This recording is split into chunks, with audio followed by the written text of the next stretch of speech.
Alain, you discussed finger pointing and the blame storming that can go on among the different stakeholders in the process.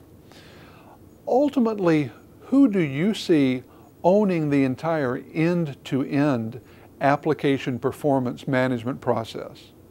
Well, that's a great question, and I think that in many organizations that question comes up each time there's an application performance problem, as we were discussing earlier. So that in of itself is an issue because you lose time trying to determine who should act in order to solve a problem, and that time is obviously equating to money for most businesses. So typically what we see in most environments is that, and this is unfortunately one of the worst cases you can have, the problem is undetected until either a user reports it or maybe a lot of users report it, and that call comes into the help desk. Or maybe if you're slightly better off, the problem is detected by the operations center, but usually that's because it's already manifested itself and impacted some number of users, they just haven't called yet.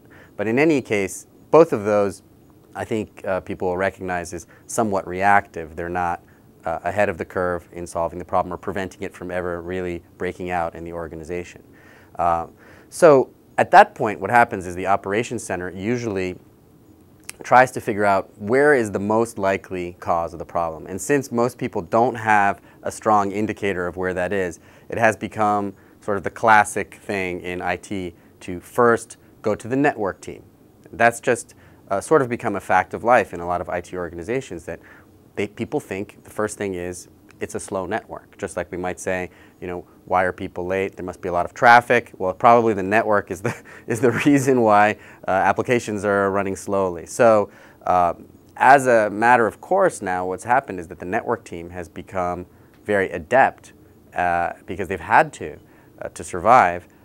They've become very adept at troubleshooting application performance problems. And this means they even have to sometimes go beyond their own domain of the network and look for problems in other areas. They might try to troubleshoot a problem that's actually on the server somewhere or on the desktop. And so they have other tools and they become very resourceful. Ideally, in organizations that are more mature, there are interdisciplinary teams that actually have somebody from the network team, someone from the database team, someone from the server team, somebody from the desktop, desktop team, or someone from the help desk team. And all of these people work together to solve performance problems, and they have the right tools. But again, that's not most organizations.